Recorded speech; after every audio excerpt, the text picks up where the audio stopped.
पृथ्वी को क्षत्रिय विहीन कर देने वाले परशुराम ये कहां से आ गए?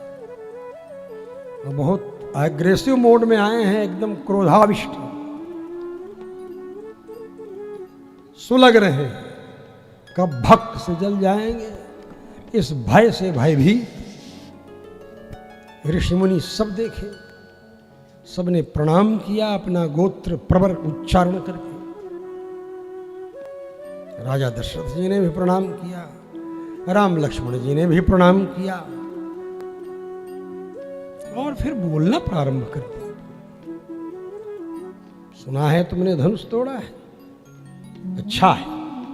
अब ये सुन करके दशरथ जी हाथ जोड़ करके बोलने लगे, कृपा कीजिए मेरे बच्चों के प्राण पर कृपा कीजिए, हमारे बच्चों की जान बख्श दीजिए। दशरथ जी की बात को अनसुनी करके, इग्नोर करके परशुराम जी राम से ही बोलते रहे कि ये धनुष मेरे हाथ में है, तुमने उस धनुष को तोड़ दिया है तो इस धनुष को तुम उठाओ, और इस धनुष को जब उठा लोगे तो द्वंद्व युद्धम प्रदास्यामि, तब तुमको मैं द्वंद्व युद्ध दूंगा। द्वंद्व युद्ध, द्वंद्व युद्ध उसी को कहते हैं कि दोनों के साथ युद्ध हो, और दोनों में जब तक कोई एक युद्ध में मर न जाए पराजित हो करके, तब तक वह युद्ध समाप्त नहीं हो सकता है। द्वंद्व युद्ध, यह सुनते ही दशरथ जी घबरा गए। दशरथ जी घबरा गए। गोस्वामी जी के श्री विवाह प्रसंग में पिता का पुत्र के प्रति किस तरह का वात्सल्य है, घबराहट में, विवाह के प्रसंग में वह प्रकट नहीं हो पाया, क्योंकि जब परशुराम जी आए तो दशरथ जी थे ही नहीं। गोस्वामी जी के अनुसार, महर्षि वाल्मीकि के अनुसार, मीठी चिट्ठी, खाटी मीठी चिट्ठी मिलने के बाद आए हैं, विवाह हुआ है, विदा कराकर ले जा रहे हैं, तो पिताजी हैं, और पिताजी किस तरह घबरा रहे हैं, और पृथ्वी को 21 बार क्षत्रिय विहीन कर देने वाले परशुराम के क्रोध से परिचित हैं।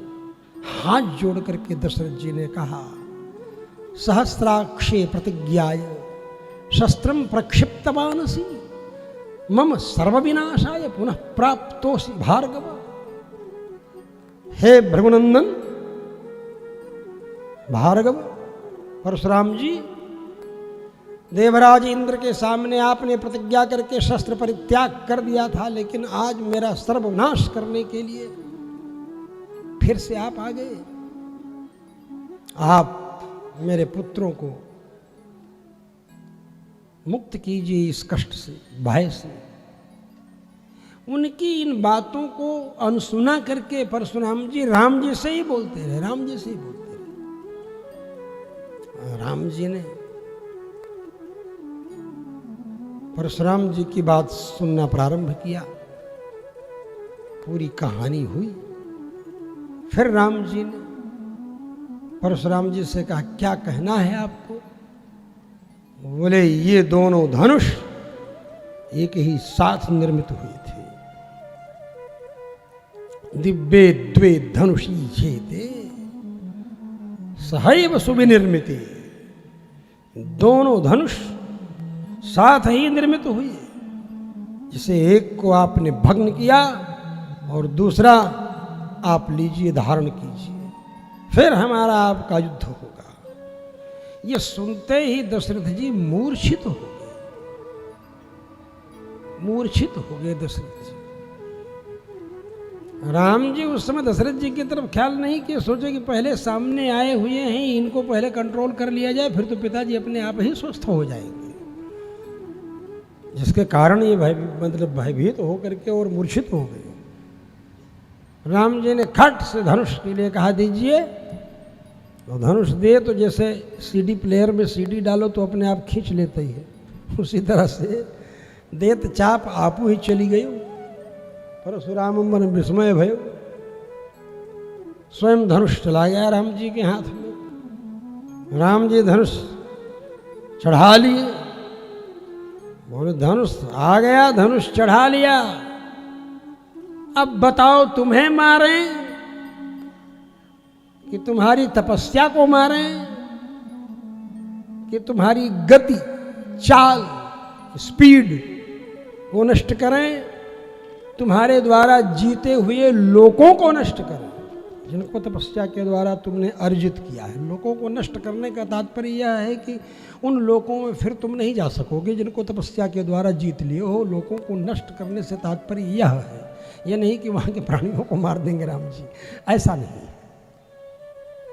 बोलो भाई क्या चाहते हो?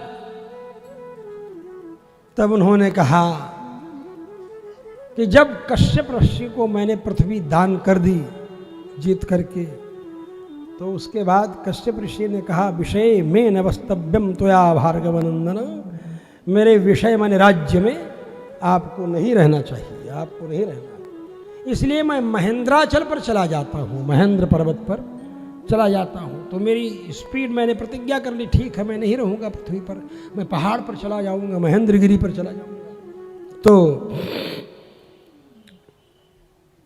मेरी स्पीड आप खत्म कर देंगे तो जो हमने प्रतिज्ञा की है कश्यप महर्षि को भूदान के बाद, पृथ्वी का दान करने के बाद, फिर वो तपस्या भग्न हो जाएगी, मुझे भूमंडल पर ही, पृथ्वी पर ही रहना पड़ेगा। और पर्वतों को, महेंद्र पर्वत वो ऊंचा है, वो पृथ्वी ही है लेकिन दूसरा रूप है, पर्वत रूपा पृथ्वी है, वृक्ष रूपा पृथ्वी, पर्वत रूपा पृथ्वी, जल रूपा पृथ्वी, पृथ्वी भूमि रूपा पृथ्वी, विभिन्न रूप है पृथ्वी के। इसीलिए शैल वन कानन, सशैल वन कानना, शैल पर्वत रूपा पृथ्वी, वन जल रूपा पृथ्वी, कानना अरण्य रूपा, वृक्ष रूपा पृथ्वी, यह स्वरूप है। इसलिए भगवान राम ने कहा इक्ष्वाकूणाम इयं भूमि सशैल वन कानना। तो इस तरह जब कहा तो भगवान राम ने कहा ठीक है। बोले आपके द्वारा मैं निग्रहित हो गया, मैं पराजित हो गया, इसमें मुझे लज्जा नहीं आ रही है, क्योंकि आप पूर्ण परब्रह्म सर्वेश्वरेश्वर सर्वांतर्यामी है, परब्रह्म परमात्मा है साक्षात। इसलिए आपसे पराजित हो जाने में हमें कोई अपनी तौहीनी नहीं मालूम पड़ रही है कि हमारी कोई इंसल्ट हो गई, कोई बेइज्जती हो गई, ऐसा कुछ नहीं। आपसे तो सब पराजित हैं, हम पराजित हो गए तो कौन बड़ी भारी बात होगी। और राम जी ने एक बात बोल ही दी, बहुत ऋषियों के, मुनियों के, ब्राह्मणों के भक्त हैं राम जी। नमो ब्रह्मण्य देवाय विप्र प्रसादात् धरणीधरोहम, विप्र प्रसादात् कमलावरोहम, विप्र प्रसादात् अजिताजितोहम, विप्र प्रसादात् मम राम नाम। भले हैं सब, लेकिन चूंकि पिता का इन्होंने अपमान किया है, पिताजी की उपेक्षा की है इन्होंने, इसलिए राम जी ने एक बात बोल ही दी, जा बाभन हवा, बाबा जी हवा बभन मारी हो जाई, हिल छोड़ दे तनी तहरा के। और विश्वामित्र जी कि तू संबंध में पर्व यही से और ही छोड़ देता नहीं, समझे, ये कहते मतलब बिल्कुल परशुराम जी की मलामत कर दिया। पिताजी का अपमान कैसे राम जी बर्दाश्त कर सकते? पिता धर्म पिता कर्म पिता ही परमं तपः, पितरि प्रीतिमापन्ने प्रीयन्ते सर्वदेवता। तो पिता की मर्यादा, पिता का अपमान राम जी कैसे बर्दाश्त कर सकते? इसलिए राम जी ने कहा कि जा बाबा जी हवा ही से छोड़ देता नहीं। ब्राह्मणों से पूज्यों में, मतलब भगवान राम का वचन है, ब्राह्मणों से पूज्यों में विश्वामित्र कृतेन च, ब्राह्मणों से पूज्यों में, ब्राह्मण हो इसलिए हमारे लिए पूज्य हो, पूज्य विप्र शील गुणहीना, गोस्वामी जी कहते हैं।